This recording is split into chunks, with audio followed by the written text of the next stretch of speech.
Christianity is Poison, an Into the Fray video, written, performed and edited by Fray the Chaos Wizard, aka TJ Kirk, filmed by Scotty Kirk. Part 1, the premise. Christianity is not just a mind poison, it's a soul poison. A corrupting force that has infected humanity's capacity for growth, for freedom, for authentic self-expression. That is my contention, and I stand by it unequivocally. You might assume that my embrace of, chaos magic, with its fluidity of belief and rejection of absolutes, would have tempered my stance on Christianity a bit. Instead, it has sharpened it to a weapon. The more I've come to understand the liberating power of chaos, the more I despise the rigid, suffocating chains of Christianity and its siblings, Judaism and Islam. Because don't let the title fool you, this critique is not limited to Christianity alone. But Christianity serves as the most visceral example for me because it's the one I have been exposed to the most. Christianity, like its monotheistic counterparts, propagates an ideology of anti-humanism, of pseudo-spirituality that thrives on guilt and shame and submission. It is a belief system that teaches you to see yourself as inherently broken. Something's got to be fixed or redeemed through obedience to a higher power. It's not a faith that empowers, it's a faith that weakens, that indoctrinates people into believing they are unworthy of their own potential. These mono-God religions with their jealous deities and absolutist moral codes crush the human spirit under the weight of fear and control. They deny the fluidity and dynamism of existence, replacing the infinite possibilities of life with a narrow, suffocating path dictated by dogma. They elevate suffering as a virtue. They demonize pleasure, demand unwavering loyalty to oppressive hierarchies. Christianity in particular has perfected this poison, masquerading its chains as salvation and convincing billions to kneel before an imaginary arbiter of cosmic judgment. The more I delve into the transformative powers of chaos, the acknowledgement that beliefs are tools and not truths, the more glaring Christianity's failures become. Its insistence that there is one singular truth is not just an affront to human creativity and agency. It is a deliberate war on the beauty and the complexity of existence. By erasing nuance and enforcing conformity, Christianity and its Abrahamic counterparts rob us of the ability to shape our own narratives, to find meaning in the chaos, and to embrace our intrinsic power as creators of our own reality. Part 2, the subversion of the symbolic. Let's take the cross as our example. Today, it's virtually synonymous with Christianity, a symbol of Christ's bold sacrifice for humanity. The promise of salvation, the supposed ultimate authority of the Christian God. But the cross was not always a religious emblem. Before Christianity claimed it, the cross existed in many cultures and many contexts, carrying meanings far removed from the crucifixion story of Jesus. In ancient Egypt, the Ankh, which is just a cross with a loop on top, was a symbol of life, regeneration, divine energy.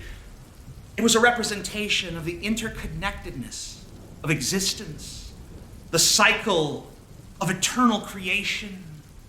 In pre-Christian Europe, the cross was a cosmic symbol, often tied to the four cardinal directions of the natural elements: earth, air, fire, water. For the Celts, it could signify the harmony between the material world and the spiritual world. Consider the serpent, In countless cultures, this creature has been a powerful and multifaceted symbol. In ancient Mesoamerican traditions, the serpent was a divine being. The feathered serpent, known as Quetzalcoatl in Aztec mythology, and as Kukulkan in Mayan mythology, represented knowledge, creation, and the balance between earth and sky. In Hinduism, the serpent Naga is a guardian of treasures and represents both primal energy and protection. Even in ancient Greece, serpents symbolized healing and wisdom. But look at what Christianity did to the serpent. In the Christian narrative, the serpent in the Garden of Eden becomes the ultimate deceiver, the tempter who leads humanity into sin and fallenness. And oh, you're so loathsome. Oh, you're so bad. From a creature associated with wisdom, renewal, and cosmic balance, the serpent is now reduced to a one-dimensional emblem of evil and rebellion against God. The Christian serpent is a symbol of mistrust, a constant reminder of humanity's supposed failure and inherent weakness. It no longer represents knowledge or power, but the dangers of seeking them outside of divine permission from that fucking asshole. The transformation of the serpent into an avatar of sin and punishment is emblematic of Christianity's broader strategy, co-opting symbols and reshaping them to reinforce its narratives of guilt and submission and, of course, the divine authority of that fucking twat. The flattening of the serpent's meaning is not just a matter of theology, it's cultural imperialism by turning a global symbol of renewal, healing, and wisdom into something synonymous with sin. Christianity effectively erased the serpent's broader significance in favor of its own little narrow, fear-based worldview. The serpent is no longer a guide to enlightenment or a guardian of sacred treasure, but a figure to be crushed underfoot, its once divine nature denigrated and destroyed. Hell, take Lucifer himself.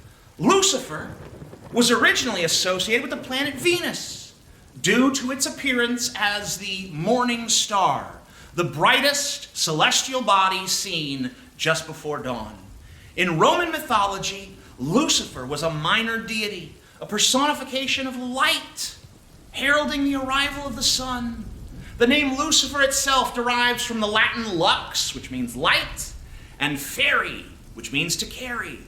It meant light bringer or light bearer. Far from being a symbol of rebellion or evil, Lucifer represented illumination, transition, hope, and new beginnings, the arrival of a new day. Now look at what Christianity did to Lucifer. They took this symbol of light and rebranded it as the ultimate villain, the embodiment of pride, rebellion, and darkness. Through a combination of misinterpretations and deliberate narrative shaping, the name Lucifer became conflated with Satan, the fallen angel who dared to defy God and who was cast down into the fiery pits of hell. What was once a benign, even hopeful figure became a byword for absolute evil. What about the Ichthus, that little fish on the back of many Christian cars? The fish has long been a symbol of fertility, of abundance, the mysteries of life in countless cultures. In ancient Greece, fish were associated with Aphrodite, the goddess of love, and her son Eros. They represented fertility and procreation. In Hinduism, the fish is sacred and tied to Vishnu, who is said to have taken the form of a fish, Matsya, to save the world during a great flood. Fish symbols were also very common in pagan and pre-Christian Roman cultures. They represented life and water and transformation. When Christianity adopted the Ichthus, it erased these rich universal associations and rebranded the fish as a secret code for early Christians to identify one another during periods of persecution. The word Ichthus is a Greek acronym for Jesus Christos Theos Soter. Probably butchering that. Jesus Christ, Son of God, Savior. Over time, this association became exclusive to Christianity, and the fish, once a symbol of universal life, once a symbol of all sorts of wonderful things that cover the whole gamut of human existence, was reduced to a fucking logo for a single faith. This co-opting of the fish symbol is emblematic of Christianity's broader pattern of appropriation.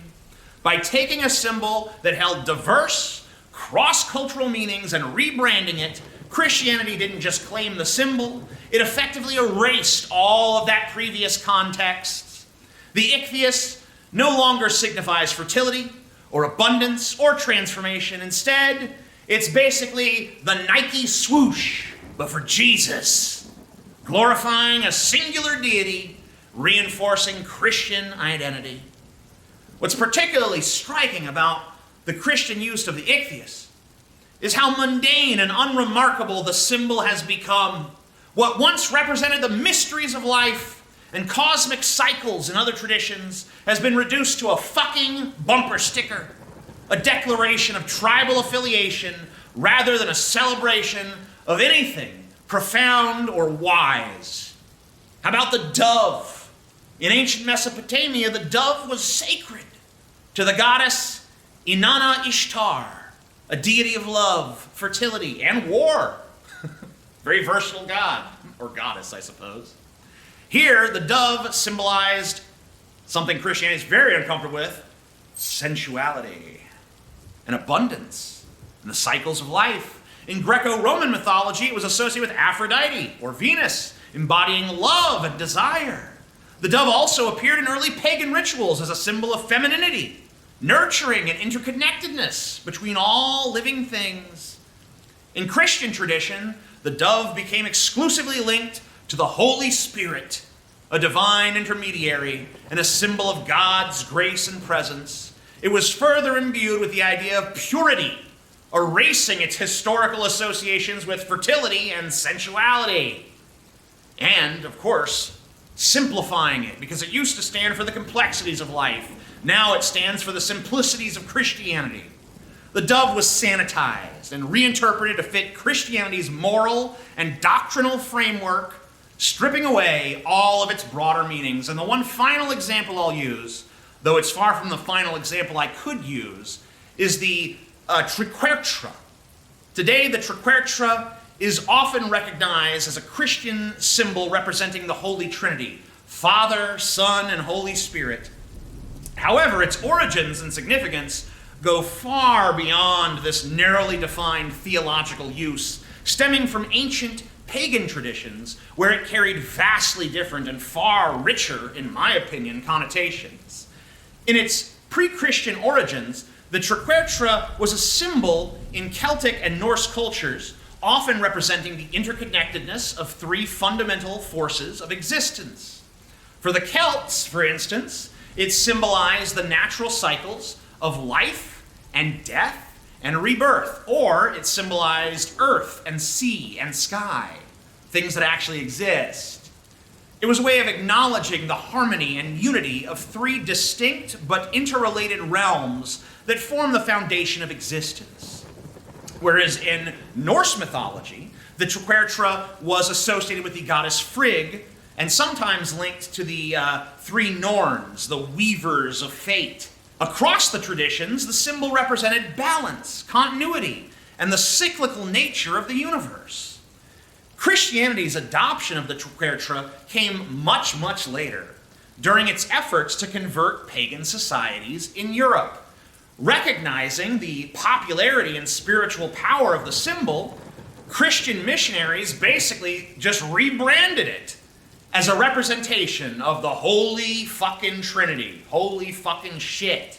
While this rebranding was strategic in making Christianity more palatable to pagan converts, it basically erased the triquetra's original meaning and its ties to nature and to femininity and cosmic cycles. Virtually every symbol used by Christians today once had a far deeper and more profoundly humanistic meaning. They were often still tethered to the divine, of course, but they were not merely emblems of one God's power. They had something to say about us, about human beings, about our characteristics, and the characteristics of the world that's all around us. Christianity did not merely appropriate these symbols, it flattened them. It turned them into mere tools of submission, emblems that glorify the power of one singular God while stripping away their deeper and more universal meanings. Part 3. The Religion of Cope. Some scholars have actually speculated that Christianity may have been invented by the Romans in order to pacify the populace and turn them away from any notions of dissent. And I don't pretend to know if that's true. It's very easy to see the rationale, though. If you were a powerful dictator who wanted to pacify and control a populace, Christianity is pretty much the exact sort of religion you'd invent. I mean, think about it. Christianity, at its core, preaches submission, obedience, and the acceptance of suffering. It tells people to turn the other cheek, to forgive their oppressors, to find virtue in poverty, and to anticipate their rewards not in this life, but in the afterlife, of course. What better ideology could a ruler hope for in controlling the masses? Christianity doesn't just discourage rebellion, it actively sanctifies subservience, glorifies passivity in the face of injustice. It transforms systemic oppression into a test of faith, one that the faithful are told to endure with patience and humility. If you want to create a populace that won't rise against you, Christianity is the perfect blueprint. Its central figure, Jesus Christ, is a suffering martyr who accepts his fate without any resistance, turning his own execution into some kind of moral victory. Its doctrines teach believers to see their hardships as divine will, their suffering as redemption, and their powerlessness as virtuous. Christianity offers its followers a spiritual escape from the harsh realities of life, telling them that the kingdom of heaven awaits all of those who just endure, who just suck it up. For the oppressed, it provides false comfort. For the powerful, it ensures compliance. Consider the way Christianity deals with wealth and power. The Bible teaches us that the meek will inherit the earth, but it simultaneously advises the poor to accept their lot in life. Meanwhile, it admonishes the wealthy to be charitable, but not to challenge the systems that allow inequality to persist. The result is a moral framework that leaves the structures of power intact while deflecting blame for suffering onto an individual's moral failings. If you're poor or oppressed, it's not because the system is unjust. It's just your cross to bear. This is why Christianity functions so effectively as a religion of cope. It takes the natural human impulse to resist oppression and redirects it into submission. It takes the anger people feel towards their oppressors and repackages it as forgiveness. I forgive you. It takes the desire for justice and reimagines it as divine judgment that will only come after death. By promising a better life in heaven, Christianity teaches its followers to accept the injustices of this world rather than fighting to change them. And for those who might be tempted to rise up, Christianity offers a very powerful deterrent: fear. Fear of hell, fear of sin, fear of questioning authority. Render unto Caesar, right? It's a religion that discourages critical thought and encourages blind faith, making it a perfect tool for maintaining the status goddamn motherfucking quo. In this sense, Christianity doesn't just pacify the populace, it polices their thoughts, ensuring that rebellion feels not just dangerous, but morally wrong. Whether or not Christianity was deliberately invented to pacify the masses is ultimately irrelevant. What matters is that it functions as if it were. It has historically been used as a tool to justify empires, colonization, slavery, economic exploitation, all while convincing its followers that they are spiritually virtuous for accepting their lot in life. Part 4. The Religion of Suffering. When I visited Europe and went to several famous art galleries, including the British Museum, the Rijksmuseum in Amsterdam, and the Louvre in Paris, I saw a tremendous preponderance of Christian art. And I must tell you, it is some of the grimmest and most joyless art that humanity has ever created. The stuff ancient Christians considered art makes the oeuvre of Marilyn Manson look like an episode of the Andy Griffith Show in comparison. Old Christian art languishes in abject human fucking misery, as if the artist's only understanding of life was through the lens of suffering and guilt and divine judgment, scene after scene drenched in anguish, tortured martyrs, crucifixion, hellscapes filled with grotesque punishments, saints enduring gruesome trials. Even when the subject matter isn't overtly horrific, there's an oppressive seriousness to the work, as if joy and beauty and human triumph had no place in the Christian worldview. The faces are stoic, the colors are muted, and the mood endlessly fucking somber. It's as if the purpose of this art is not to uplift or celebrate the human spirit, but to crush it under the weight of divine expectation. These paintings and sculptures weren't created to inspire wonder. They were created to instill fear and reverence, to remind the viewer of their supposed wretchedness. I'm wretched, I'm unworthy. The omnipresent themes of sin and sacrifice and judgment dominate the work, overshadowing any fleeting glimpses of grace or redemption. Even depictions of heaven seem kind of sterile, don't they? More like just relief from the suffering than any sort of celebration of existence. Contrast this with the art of pre-Christian or non-Christian cultures, works that celebrate the body, celebrate nature, love, the cycles of life. Ancient Greek sculptures depict human beings in dynamic poses, glorifying their physical form and vitality. Hindu art explodes with vibrant colors and intricate patterns, depictions of gods that embody joy and creativity and abundance and happiness. Even ancient Egyptian art, steeped in ritual and theology, manages to convey a sense of balance and harmony with the world. Christian art, by comparison, is obsessed with suffering, misery, and degradation. The glorification of Christ's agony on the cross has become a central motif, as does the relentless depiction of human frailty and fallenness. The obsession with suffering as a path to redemption is palpable, and it casts a long shadow over the creative output of the Christian tradition of art. It's as if the artists themselves were trapped in the theology they were commissioned to portray, unable to break free from the grim, joyless worldview that it imposed. Nowadays, Christianity is a little less grim than it once was, right?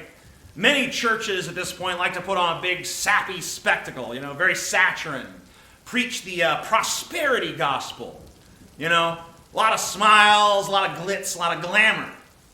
But even then, even in those instances, the core of suffer fetishism is there beneath the surface.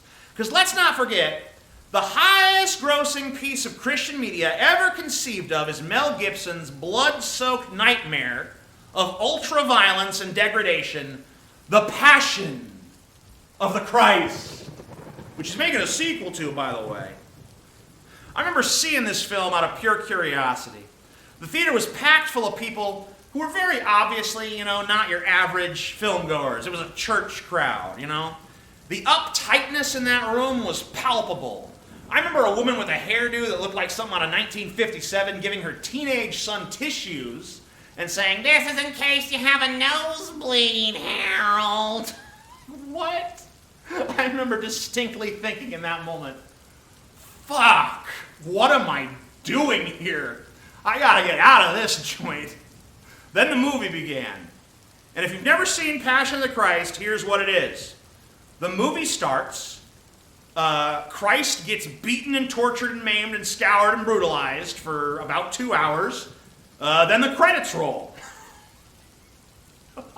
It is the bleakest, most anti-human piece of fucking cinematic shit ever created. Every frame of that hideous nightmare film just drips with revulsion at the very idea of humanity. It wasn't just a story of suffering, it was an orgy of pain, a relentless, unflinching depiction of degradation that seemed to revel in every lash, every drop of blood spilled, every agonized fucking scream of pain. Watching it, to me, felt less like witnessing a religious experience and more like being trapped in some twisted fucking snuff film masquerading as spiritual edification. It wasn't about faith. It wasn't about hope or redemption. It was about wallowing in the spectacle of human misery. And the audience around me, those uptight prudes, they ate it up. They wept. They gasped. They clutched their little pearls. They used their little tissues. What all they used the tissues for, I don't know. They were completely enraptured by the carnage. This wasn't catharsis or inspiration, it was voyeurism, dressed up as piety. The film did not invite you to reflect on the teachings of Christ or the meaning of sacrifice. It demanded that you flinch and recoil and sink into the depths of fucking despair, all while insisting this is somehow good and holy. It was about then I realized something profound about modern Christianity, and Christianity in general, I suppose. Even when it tries to cloak itself in this like veneer of positivity, it just can't escape its obsession with suffering. Sure, many churches now focus on prosperity gospel, flashy music, sermons that resemble TED Talks more than those old fire and brimstone harangues from the past. But beneath the surface, the core remains unchanged. Christianity's beating heart is a fetish for pain, sacrifice, and self-abasement. The Passion of the Christ is the ultimate expression of that pathology. A film that doesn't just glorify suffering, it practically demands that you enjoy it. And the success of this film, its ability to resonate so deeply with millions, revealed how ingrained this mindset is in Christian culture. The idea that suffering is not only inevitable, but also necessary and virtuous runs through the entire religion. It conditions believers to accept hardships as part of the divine plan, to see their struggles not as challenges to be overcome, but as badges of faith. It numbs them to injustice by reframing it as a test, and it glorifies endurance over action, resignation over rebellion. The Passion of the Christ is, in many ways, a perfect encapsulation of Christianity's darkest impulses, its willingness to glorify violence, its fixation on guilt and redemption through pain, and its underlying message that humanity is fundamentally wretched and in need of constant punishment. For all its claims of love and salvation, Christianity, as reflected in this film, shows its true colors. A religion that sees beauty in agony, holiness in suffering, and salvation in submission to pain. Hey, Christians, listen. If that's what gets you off, get a BDSM dungeon like a normal person. We don't need your kinks spilling over into every aspect of culture and morality. If you want to get your rocks off to suffering and submission, fine, that's your business. But stop dressing it up as divine virtue and trying to impose it on the rest of the world, because they never signed up to be part of your misery fetish. And they certainly don't need it dictating how they live their lives or shaping the moral frameworks of their entire society. I mean, you don't see people who are into BDSM, like consensual pain and domination, turning their personal preferences into some world-spanning ideology, do you? They have figured out how to compartmentalize that shit, keep it private, and most importantly, make sure everyone involved is a willing participant. Maybe you could take a page from their book, huh? Because let's face it, if Christianity's obsession with suffering and submission were not cloaked in religious pretense, it would be called exactly what it actually is, a massive, non-consensual kink that's been forced on the world under the guise of morality and salvation at the end of a sword. Part 5. Christ himself wasn't so bad. And the really sad thing is that Christ himself, whether he existed or not, was not a terrible philosopher or teacher. Sure, I have my criticisms, but he said a lot of stuff that I think is pretty goddamn noble, especially in the Sermon on the Mount, in the Beatitudes. He told us to forgive, to care for the poor, to love our enemies, to turn the other cheek, to treat others as we would want to be treated. Now, I think some of those ideas are a little carelessly vague. I think forgiveness should come after contrition. I think that caring for the poor is a societal responsibility, not an individual one. I think that loving your enemies is good, but should not come at the expense of forgetting that at the end of the day, they are still, in fact, your enemies. I think that turning the other cheek is kind of a recipe for being bullied. And we should probably treat others how they want to be treated, because it might be quite different than how we want to be treated. But setting those little nitpicks aside, a lot of what Christ preached was actually, deeply humanistic, grounded in compassion, in empathy, a desire to create a more just and harmonious society. And you have to put Christ in the context of his time. He lived in an era where violence, oppression, and systemic inequality were even worse than they are now, where the vast majority of people lived under the crushing weight of an empire that exploited them. His teachings, radical for their time, can be seen as a reaction to this brutal reality, a way to offer hope and moral guidance to those who had very little power to change their horrible circumstances. The idea of forgiving your enemies, for instance, that might not have been so much about excusing their actions, but more about breaking the cycle of retribution and violence that kept people locked in endless conflict. Turning the other cheek may have been less about passive submission and more about undermining the power dynamics of aggression, forcing the oppressors to confront their own cruelty, much in the same way that Gandhi used nonviolent resistance, or MLK. Christ's emphasis on caring for the poor and marginalized was basically a direct threat, a direct challenge to a society that often treated those groups of people as completely and utterly expendable. His call to treat others as you would want to be treated, despite its shortcomings and specificity that I outlined a little bit earlier, was ultimately a radical push towards empathy in a world where cruelty and exploitation were absolutely routine. So seen in that light, Christ's teachings weren't just moral platitudes, they were ultimately survival strategies for navigating a very cruel and very unforgiving world.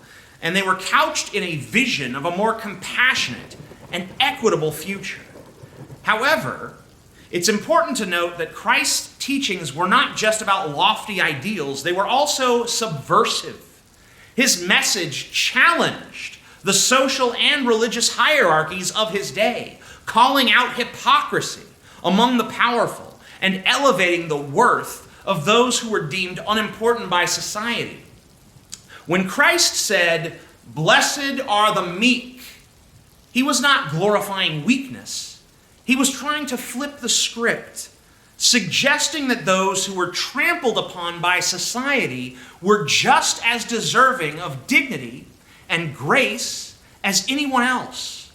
But whatever Christ's intentions may have been, the religion that grew out of them is absolutely fucking vile, in my opinion. This is why I like when Gandhi said, "I like your Christ, I do not like your Christians. Your Christians are so unlike your Christ." And yes, inevitable person in the comments who's already typing right now, I'm well aware that Gandhi also had his own flaws. That's about 12,000 miles besides the point, but I can already hear you typing, so please stop. It has been acknowledged. Part 6. In conclusion. You know, certain Gnostic sects believe that Christianity was invented by an evil, or at least ignorant, entity called the demiurge. They believe that the vindictive and stupid being that is described in the Old Testament could not possibly be God, and therefore must be a lesser, flawed entity, an imposter, masquerading as the supreme creator. According to the Gnostics, the demiurge created the material world to trap our souls. And only by awakening to the truth of our divine origins can we escape the prison of this material existence. To the Gnostics, salvation is not just about obedience or faith in the demiurge's laws. In fact, it's not about that at all. It's about liberation through gnosis, the secret knowledge that reveals the illusions of the material world and connects us with the true God. This framework casts Christianity, especially in its institutionalized form, as a tool of the demiurge, designed to deepen humanity's entrapment rather than offer true liberation. The doctrines of sin, guilt, and submission preached by the church are, in this view, mechanisms of control keeping people focused on their unworthiness and their dependence on external salvation. For the Gnostics, these teachings are not just flawed, they are spiritual chains that bind humanity to ignorance and to servitude. The Gnostic critique of Christianity is radical because it flips the traditional narrative on its head. Where Christianity sees the God of the Old Testament as the ultimate creator and arbiter of morality and of reality, the Gnostics see a flawed, egotistical being whose rule is defined by jealousy and wrath and a desperate need to be worshipped and validated. Now, I am not a Gnostic, but you have to admit, their story makes the Bible make a hell of a lot more sense, doesn't it? They're certainly a lot more willing to look at the attributes of Yahweh as a character with a far more critical eye, because they basically came to the same conclusion that Christopher Hitchens did, which is that the God of the Bible is a pernicious, ignorant, hate-filled, narcissistic despot that deserves neither our obedience nor our praise. And while I propose no specific alternative in this video, I do believe that Christianity, along with its precursor of Judaism and its successor of Islam, are ultimately bad for human beings. They are bad for our psyches, bad for our sense of meaning, bad for our ability to thrive as autonomous and creative and compassionate individuals. They give us a vision of ourselves that is wretched and weak and servile and They think that groveling and worshiping an insecure and vindictive God is the ultimate moral good. And this paradigm is an affront to human potential and to human intellect and to human wisdom. I reject it completely. Human thriving ultimately is at the center of my worldview because I'm human.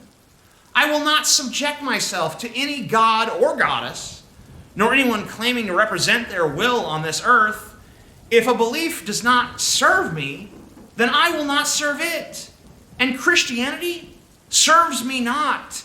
Islam serves me not. Judaism serves me not. I love you all. If you enjoyed this video, which I assume you must have, or why would you still be watching? Then don't forget to give it a like, comment down below, subscribe to this channel, and hit the alert bell. Even if you're already subscribed, make sure you have alerts turned on. Hit the bell. It may also be a good idea for you to click the link down below to experience a repository of various interesting links that pertain to this channel and its contents. Thank you.